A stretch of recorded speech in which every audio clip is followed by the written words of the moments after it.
Today on Common Ground, a crash course in the lost art of how to disagree agreeably. The good news is the key isn't about changing our views, it's about changing the way we see each other. To start us off, we're honored to welcome Dr. Orna Guralnick, clinical psychologist, host of the critically acclaimed Showtime series Couples Therapy. You've been a lifeline for people through the pandemic and now through these troubled political times. Has it been an amazing experience for you? Absolutely. Yes. I've loved doing this show. I mean, it's been hard, very demanding, but I've worked with the most amazing couples, like incredibly brave and honest couples, and the most amazing filmmaking team. And it's been good to be doing something that adds something good to this world. It's really a public service. Feels like that. Now, your practice is a microcosm of what's happening out there. And it's gotten bad. People are openly saying they hate each other. They don't even know each other because they're not of the same political stripe. Do you find people want to start mending fences?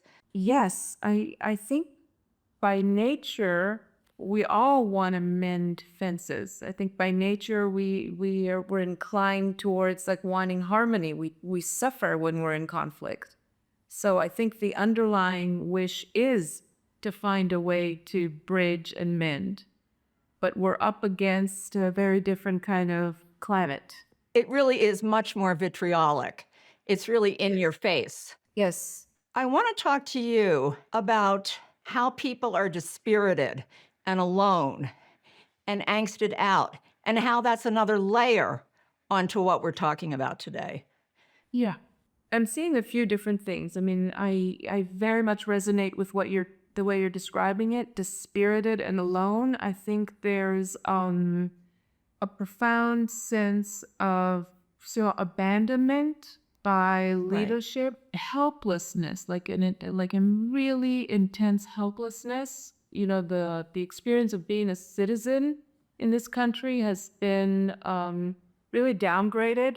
So each individual feels very, like you're saying, alone and like very ineffective at producing a world in which they want to live. And what it's doing is it's causing people to retreat further and further into their kind of individual cocoons. Okay, now you factor in something, and I was fascinated by this, that we all learn in early childhood. Melanie Klein's, a colleague of yours, splitting. Talk about Yes. what splitting is. Absolutely, very relevant. Melanie Klein, she's one of the original British psychoanalysts that really contributed very important concepts to psychoanalytic theory. And splitting is one of the most important concepts that Melanie Klein really, I mean, Freud started that concept, but Melanie Klein really elaborated on it. And the idea is that when we're little and dependent and vulnerable and trying to just establish a sense of self, everything that is threatening to our sense of goodness and our sense of unity is we kind of try to expel outside of us and project it outside of us. So every bad feeling we have, we kind of spit it out and we put it on the other. So every time a baby feels hungry, they feel like their mother is depriving them, right? Rather than feel bad in themselves. And that mechanism remains in us. And every time we're threatened, when we're under conditions of extreme threat, or when it's somehow fed by a certain ideological atmosphere, we can very easily regress into this state of splitting where we're the good and outside of us is the bad. And we don't own any of our own badness. We just put it outside of us and we want to imagine ourselves as pure and good. And that means that we will experience the world as very black and white. Okay, so we pick sides early on. And so now, in this intractable time, when people don't want to approach anybody who doesn't think the way they do, they're like, they already know that person's bad. So Yeah. you've got an immediate prejudice right away. Is that Yes. it? That's one way to say it. I mean, another way to say it is that whenever you have certain feelings inside yourself that make you uncomfortable with what you're thinking or are in contradiction to something else you believe in, you can't tolerate that state of inner confusion, and you just dump out everything that you're uncomfortable with in yourself, and you say it's out there, it's not inside me. You project it outward. Does that make sense? It does make sense. You're such a diplomat. Pretty much, I think, black and white in terms of, people's lexicon. So, what happens if we kick splitting up to the next level? What happens? If you live in the mode of splitting, what you're constantly craving is this state of ecstatic righteousness. You're craving the state where you're not confused by inner conflict. You're not confused by having to tolerate guilt or shame, but you project all of it outside of you, and you feel yourself to be completely right with full conviction.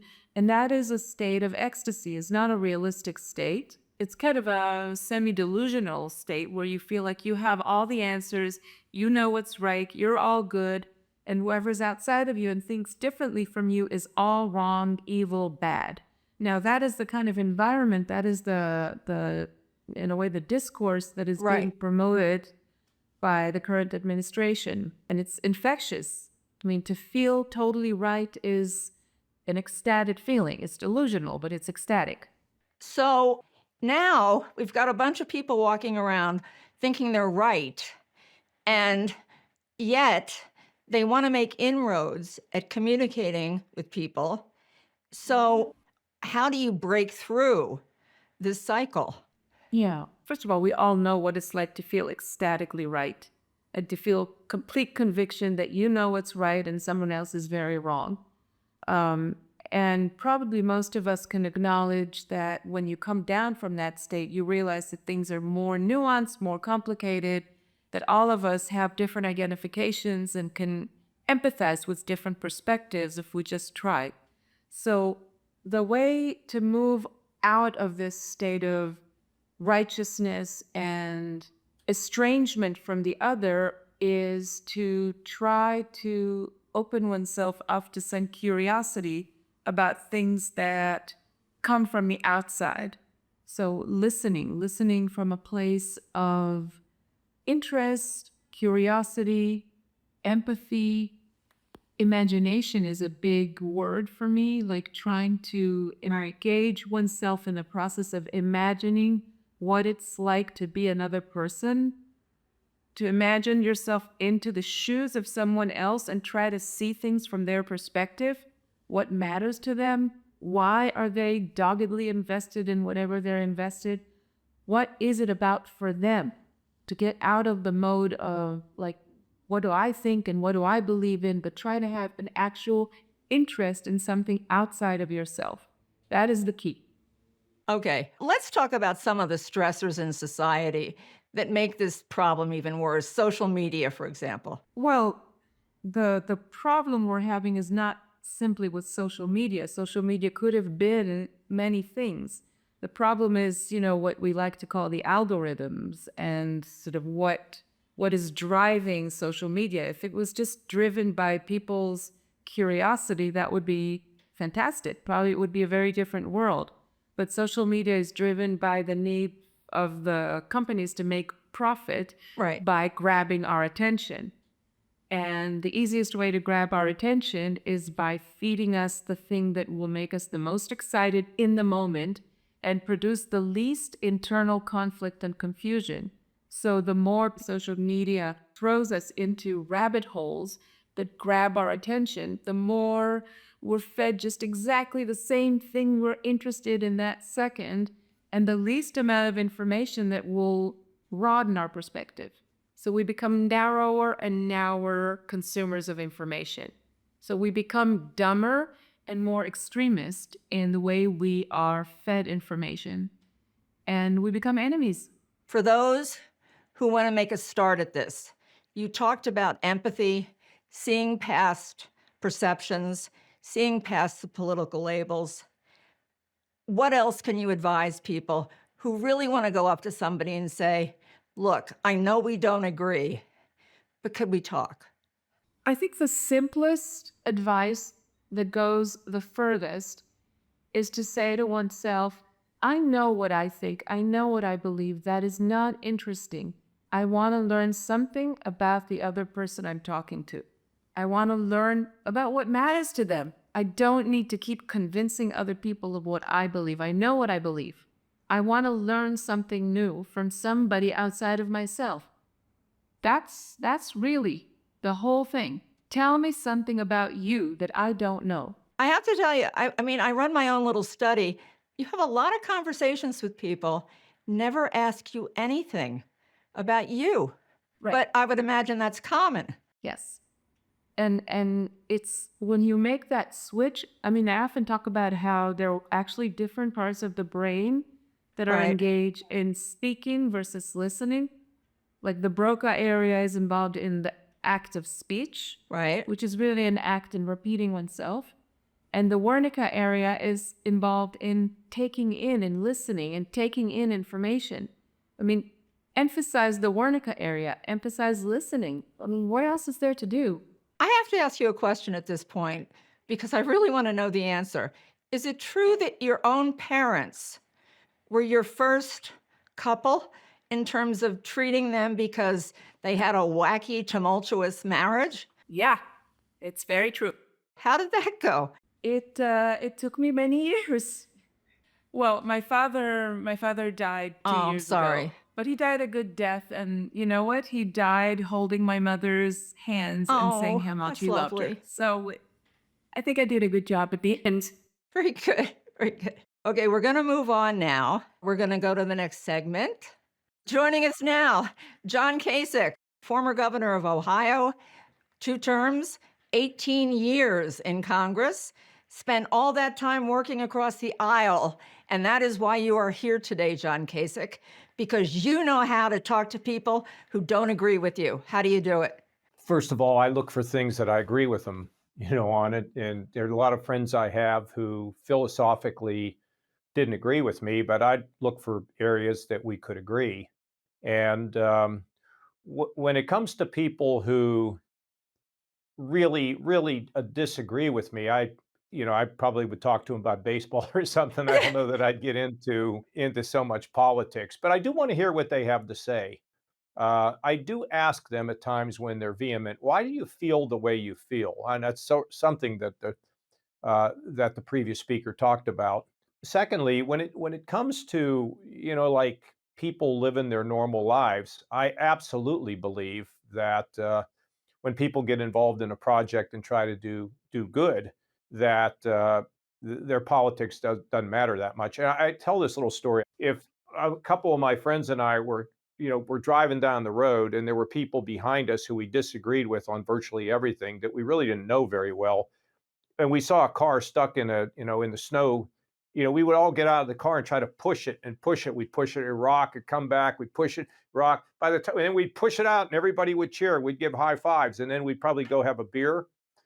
And then we wouldn't care about the politics because we were sort of semi buddies at that point.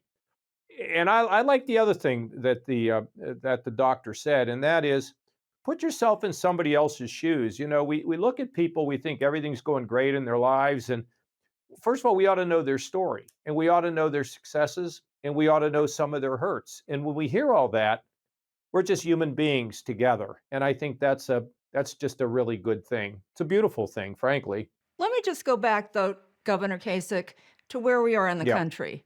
We did a show on Yep. evangelicals last week about how Christianity is being conflated with politics.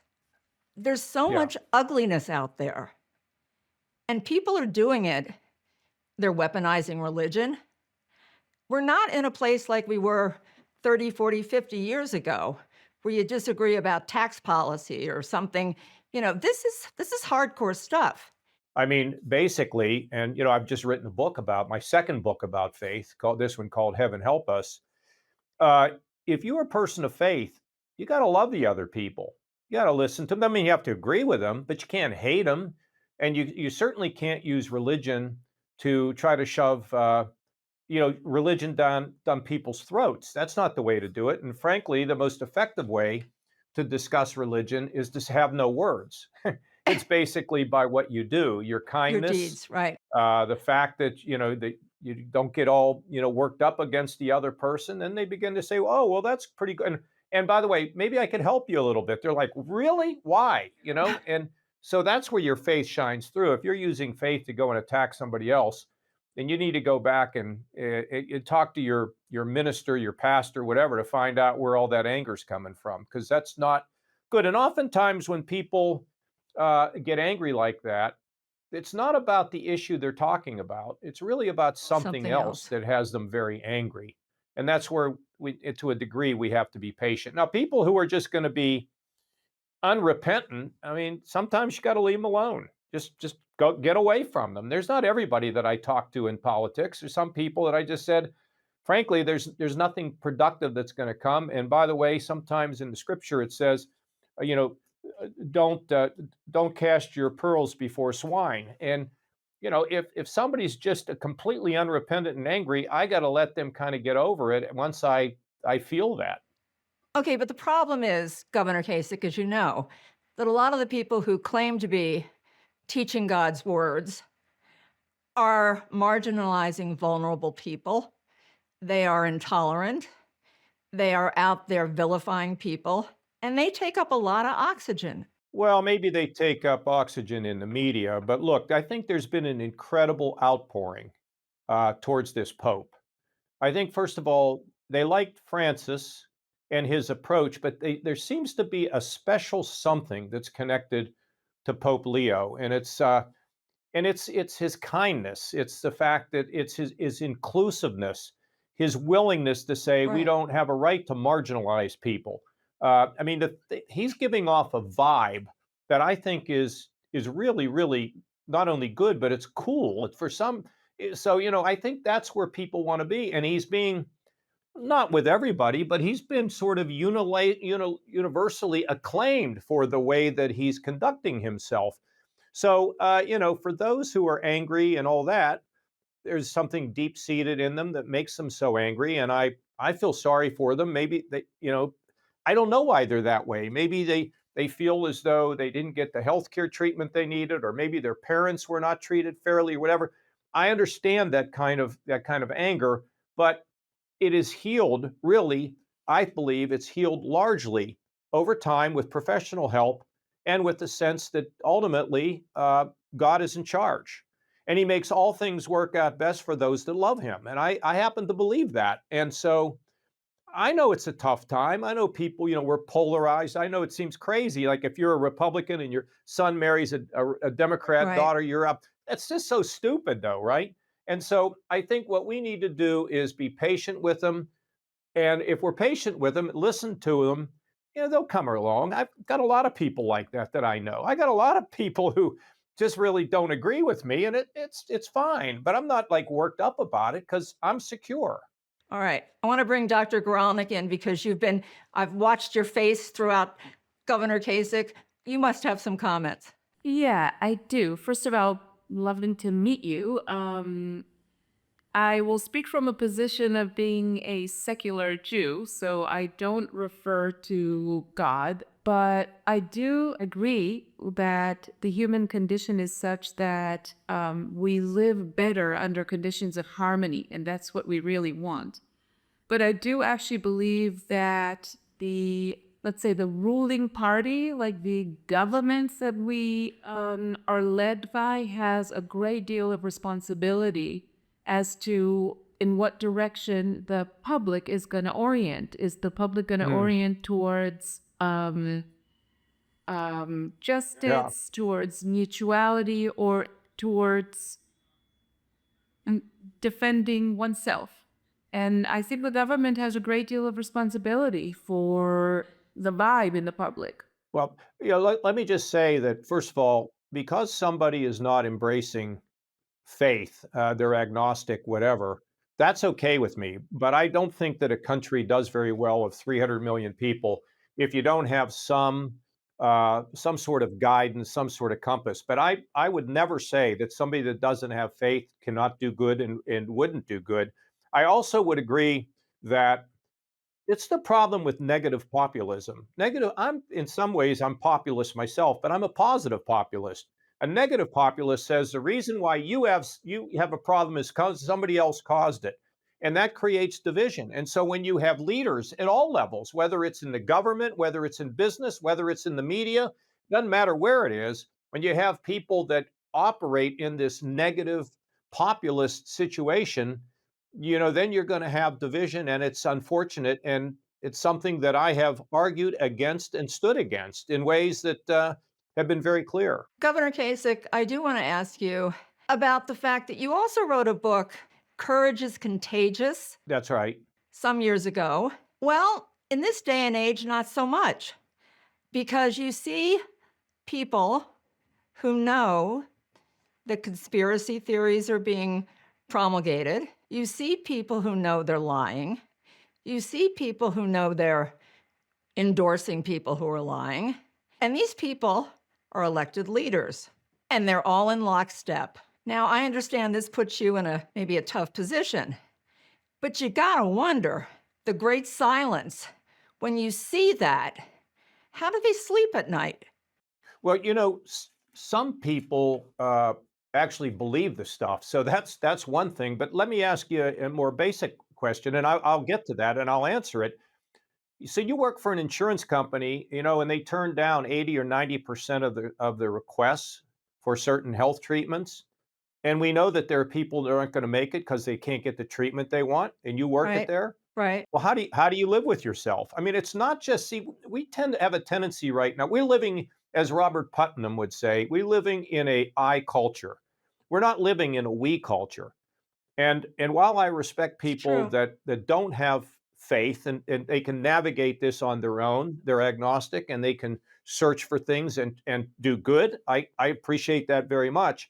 I do believe that the Judeo-Christian ethic that we have in this country, that we were basically founded upon, talked about our personal responsibility to one another. That's kind of what I believe. And so when we went through the Gilded Age in the last century, it was the social gospel movement that sort of beat that back and changed the culture from an I culture to a we culture. That's according to Putnam's book called The Upswing, who I would encourage you to interview. And we have now drifted away from it, so that if there's only one bit of air left in the capsule, I just took it and I didn't care about you. Right. We need to have somewhat of a little bit of a revolution, and I kind of call it a spiritual rebirth, where all of a sudden I have to respect other people, and where I work together as a we and not an I, and that I can resist the idea of getting bitter against somebody who sort of shortcut me, and kind of laugh it off a little bit and chuckle about it and realize at the end the scales will be balanced. Okay, Dr. Gralnick? Yeah, I would love to ask you a question, Governor Kasich. Sure, How do sure. you think our extreme capitalist economic system could possibly support that idea of being concerned with others? I mean, it's pushing for a very different outcome. Well, I'll tell you why I say that. There was a great theologian, philosopher, political scientist by the name of Michael Novak. He wrote The Theory of Democratic Capitalism. He was a liberal, became a conservative, worked at AEI. I got to meet him. He was like a professor, and I just loved to spend time with him. He said a market system or a capitalist system that is not underlaid by a set of values is bankrupt. And I happen to subscribe to that. Yeah. I think you can make plenty of money by doing good. I don't think you have to be shafting everybody and being like that guy in A Wonderful Life, Mr. Potter. Mr. You Pu- don't have to be Mr. Potter to be successful. It's the first time his name's come up probably in a long time. But I do think that there has to be an element of conscience involved in terms of making money. And I don't think that's inconsistent with making money, which is why I've had arguments with people in business, and I'm in business myself now. There's just some things I'm not going to do because I don't feel right about them. So I don't think you take away from the success of capitalism if you have that underlying set of values. If you don't have it, then I think you are involved in rugged capitalism that ultimately will be eroded. That's my view. Right, but don't you think that that's where we're at? I think, again, it's back to no matter who we're talking about now, there has been a tendency to take care of me, take care of myself without having to think of others. And that's why I keep bringing the faith question in, because I think with the faith question, if it's a legitimate question, here's what the notion is: love God, love your neighbor. I mean, that's what it means essentially in all the Abrahamic faiths, whether it's Christian, whether it's Jewish, whether it's Muslim. Love, love God and love your neighbor.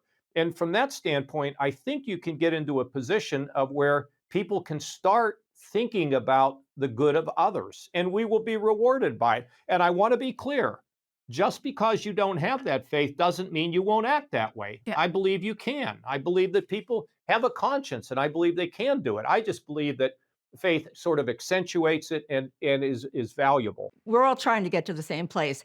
Yeah. We are. Our next guest defies political gravity and wins long shot elections because she finds common ground with people by seeing past their politics. Welcome, Senator Elissa Slotkin from Michigan. Yes, thanks for having me. It was very clear from the get go. You were running in red districts. You were going to have to find a way to talk to people. How did you find that way? Well, look, I mean, I think first of all, it helped that I didn't come from a background in politics when I first decided to run. I had no idea how to do it, but I was coming from the national security world, right? I'm a CIA officer by training. I did 3 Yeah. tours in Iraq, and I worked very proudly for presidents of both parties, right? I worked for George W. Bush. I worked for Barack Obama. And national security is a place where it used to be completely taboo to even talk about your political affiliation.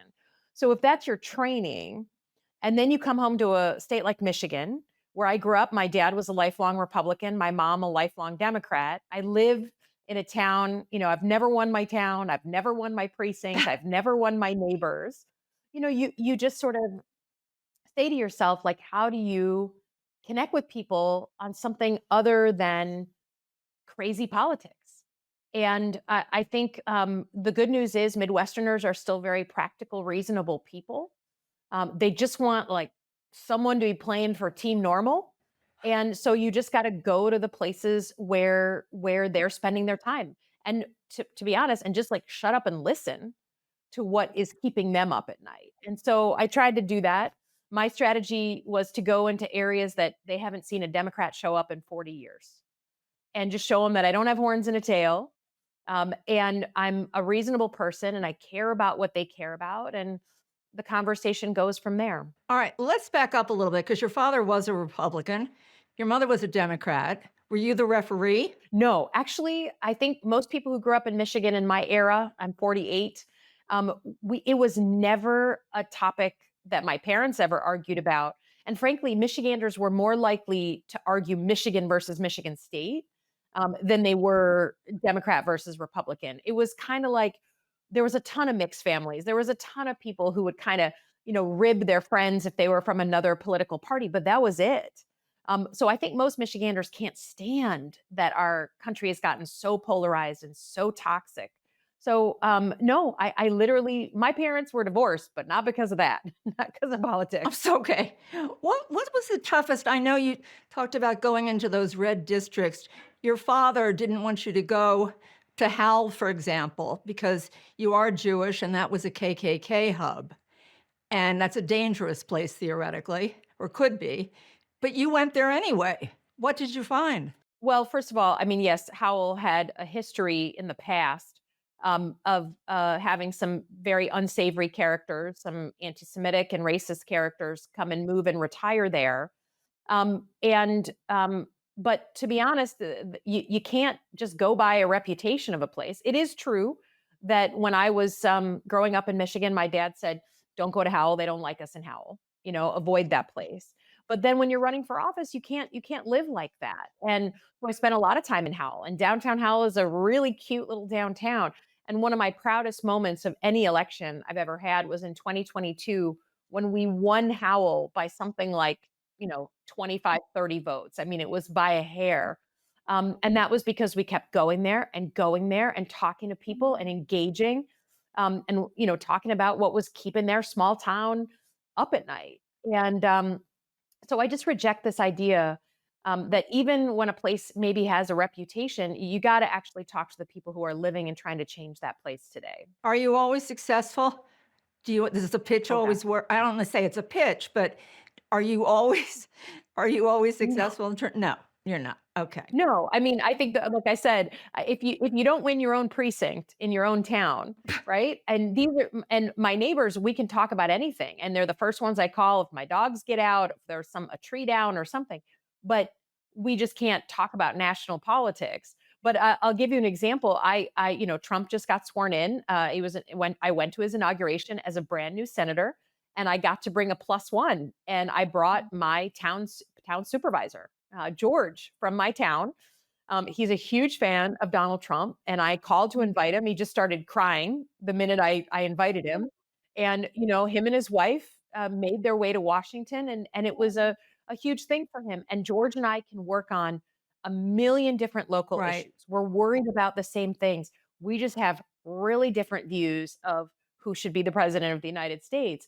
But if you stop there, if that's the Right. only Can't stop there. conversation you're willing to have, then you don't see someone as a human being. You don't look for the common ground where you can work together. And in my state, being from Michigan, people expect me to try and find common ground where I can, but then defend intensely my values when I feel like they're being threatened, right, by President Trump or anyone else. So that's my constant decision every single day. Where do I compromise and where do I refuse to compromise?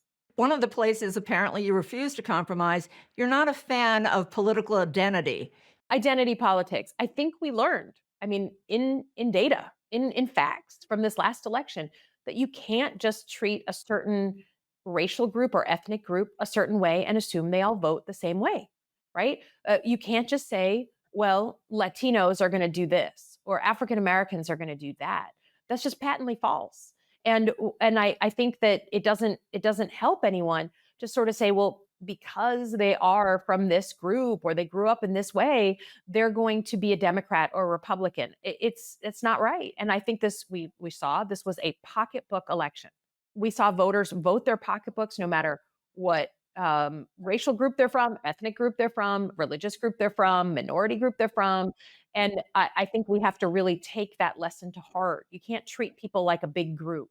Okay. At this point, I am going to bring in the advisor at the organization Braver Angels, Monica Guzman, who also is the author of the book. I never thought of it that way. How to have fearlessly curious conversations in dangerously divided times. Monica, you're listening to Senator Slotkin's story. You probably have some familiarity with that because you also grew up in a household with divided political loyalties. Tell us about that. That's right. I am a Mexican immigrant. I'm the daughter of Mexican immigrants. And when we became American citizens in the year 2000, they went immediately to the Republican side, and I was on the Democrat side going, whoa. And so, hilarity ensued and much drama as Hilarity? we watched. Hey. Oh my. Much drama through many years and many conversations. It never got more heated than during the 2016 presidential campaign, where political divides tested my family like they tested so many families across the country. Now, is it harder to negotiate with your own family or with people you don't know in terms of getting them to sort of see your point of view? Isn't that interesting? It really depends on where your expectations are. Because negotiating with your own family, you're also battling your own expectations of them. How could my mother believe this? How could my daughter vote for that? So you're wrestling with that internal turmoil as well as this other person whom you love and whom you have a relationship with, but that means you want them to be a certain way. And one of the things that really gets in the way of us connecting across divides, understanding, even seeing what the divides are really about is just that we tell ourselves until they change, I can't be okay.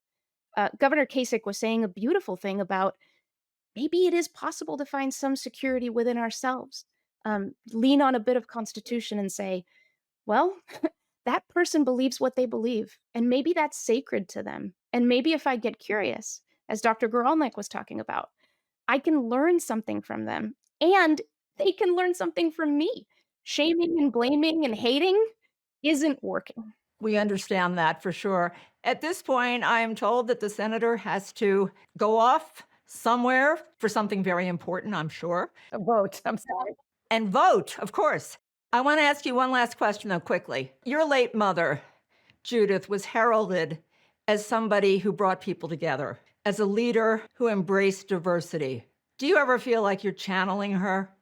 Well, I think that my mom was someone who did something very brave. I mean, she went through cancer at 31 and lived another 30 years before cancer got her again.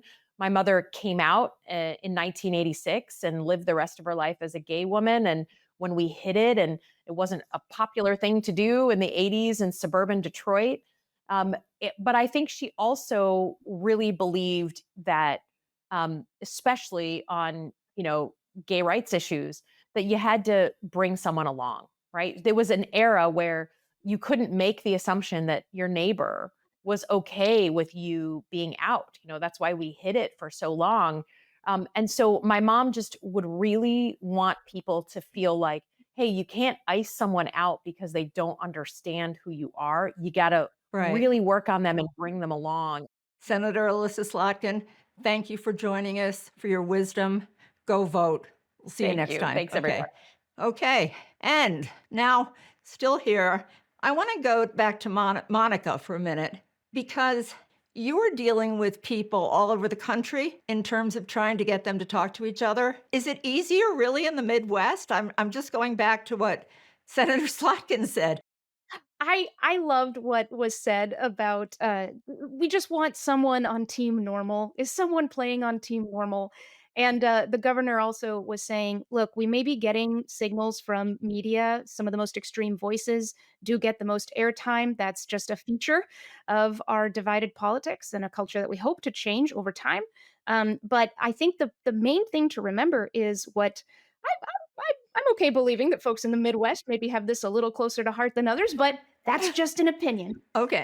That we're just people at the end of the day. And maybe one of the ways that we can help change this culture is to change the ratio for ourselves. How much time are you spending online talking to avatars versus time you're spending in the real world talking to people? The internet is a non place that makes us into non people. So it's really easy to spin up out of reality and start to believe that debates are what they're not. So if we're in reality, then we can really solve some problems. All right, but let's go back to Dr. Guralnick for a second because I want to talk about you've heard a lot in the last few minutes.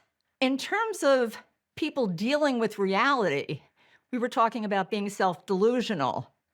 How do you start to get people to see the reality of trying to approach another person? That's a very good question. I think what people need, first of all, to calm down, to get to a place where they're emotionally calmer, is some level of recognition. That's like the basic thing people need. So some level that whoever they're talking to offers them some recognition of their humanity, of the validity of their perspective, something that will allow them to calm down the need to convince and argue and state.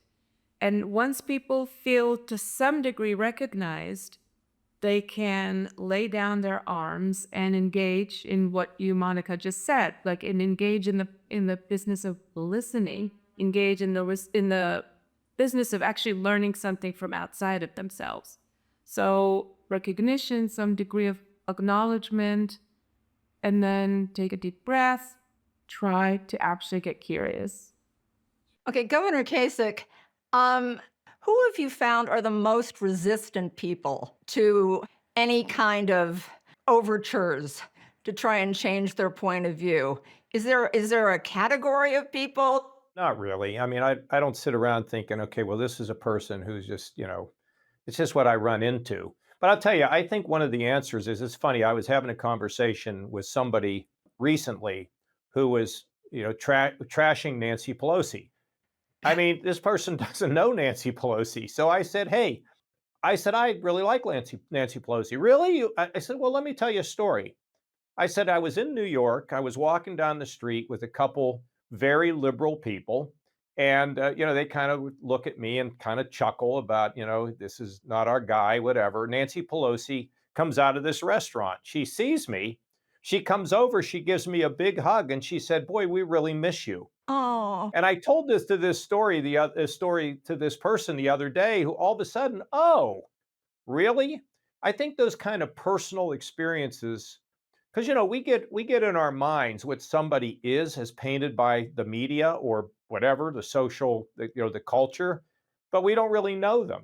And so when we know somebody who knows them and we hear a story about I ran into this person and they were really lovely, it kind of begins to say, oh, well, maybe I need to think about that. It's been my experience on a number of people. Another one that I've talked about is Hillary Clinton, because she's always kind to me. She came to my when my wife and I got engaged to be married. She came. She was must have been there an hour. She was just nice.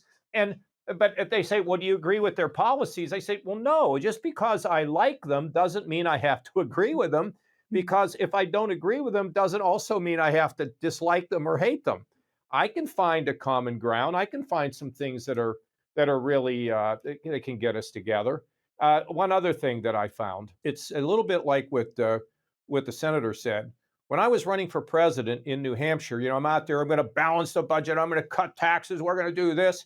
And what I realized, and remember, I beat everybody there in that primary, all of them except for Trump. People didn't want that. They wanted you to listen to them, to share the pain and the success that they have. When you take a little extra time and you talk to somebody who's in pain, it's amazing. Or when you just listen to their story, it's just amazing where you can get. The problem is we're in such a big hurry, and I'll be number one. I mean, in fact, I got to go. I can't keep doing this show. I have other things I got to do. I But know. the fact is, if we can slow down just for a few minutes, and I'm not good at it, okay, but I know I should be, then I can be more effective and have a better relationship, and then we can move forward. Let me just ask you, if you had one piece of advice for somebody who's been watching and saying, well, this all sounds great, but what would it be?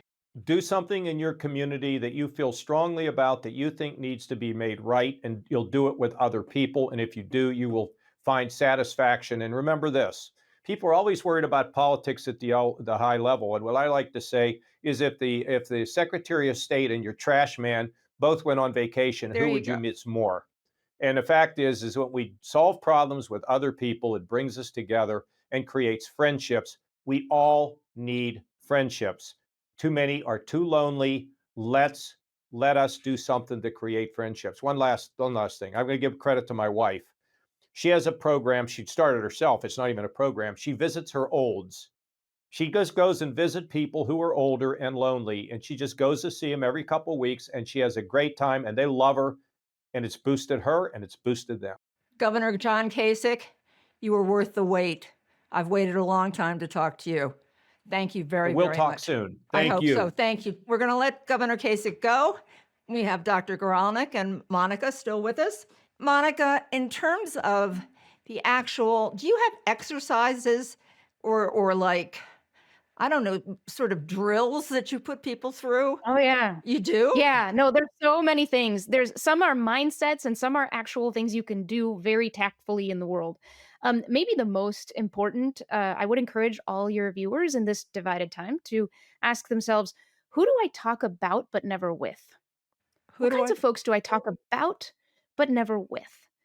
Because it happens to be a very inconvenient truth in these times that whoever is underrepresented in your life is going to be overrepresented in your imagination, meaning it's going to be more easy for you to believe the hype, to believe the hyperbole, to believe misinformation about people, disinformation, exaggeration, to have and hold misperceptions.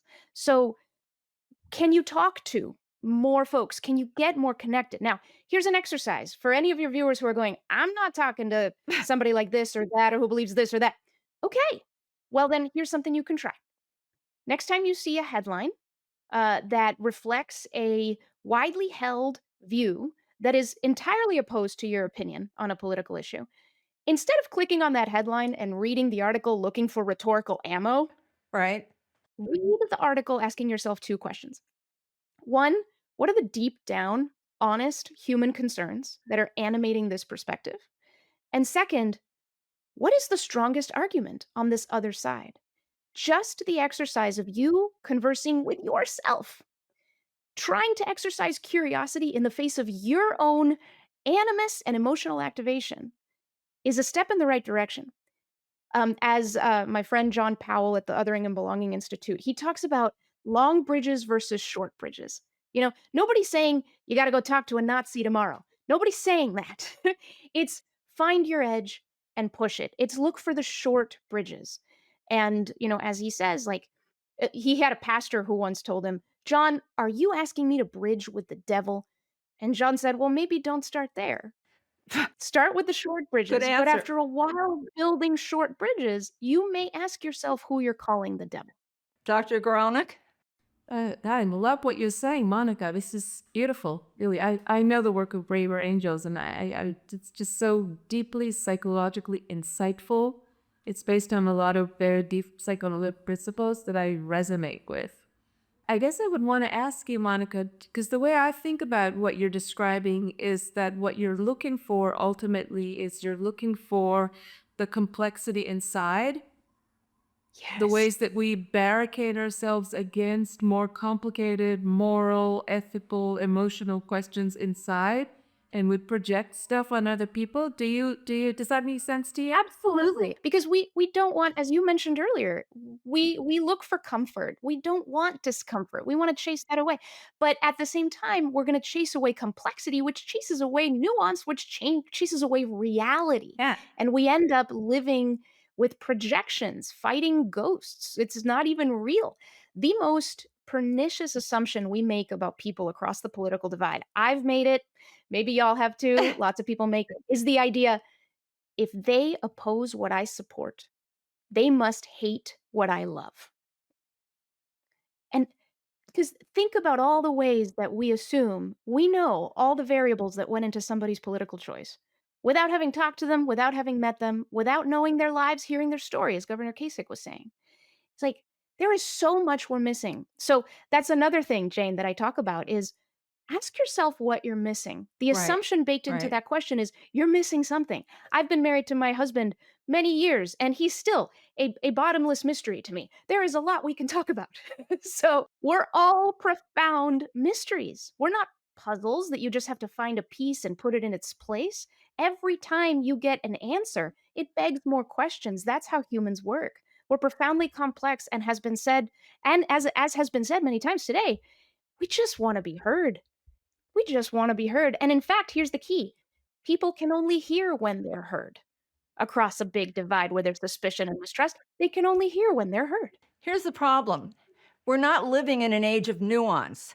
We're living in a post-truth era where we're battered and hit with a cudgel with misinformation that travels faster than the speed of, and that's what people hear. And that's the problem I have, is how we start to crack through this. You're going to say one conversation at a time, which is the obvious answer and the right Yeah. answer. But Dr. Garana, can you? Well, this is getting way beyond the psychological here, but that's what I was trying to actually provoke Governor Kasich about. I mean, this is also part of a certain kind of economic, technological system.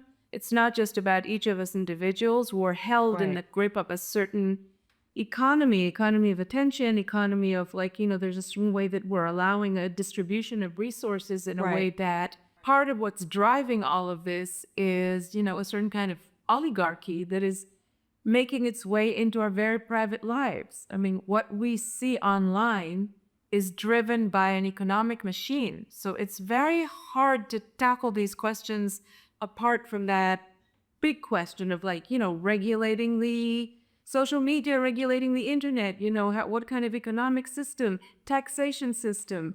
It's not just individual choice. I was going to ask you, Monica, what do you think about that? Like, how do you tackle that through Braver Angels? It's like, Yeah. No, I think you're absolutely right. There are systems and institutions in place that make all of this so much more difficult and make it sound quite Pollyannish to say, we just got to talk to each other and it'll all be okay.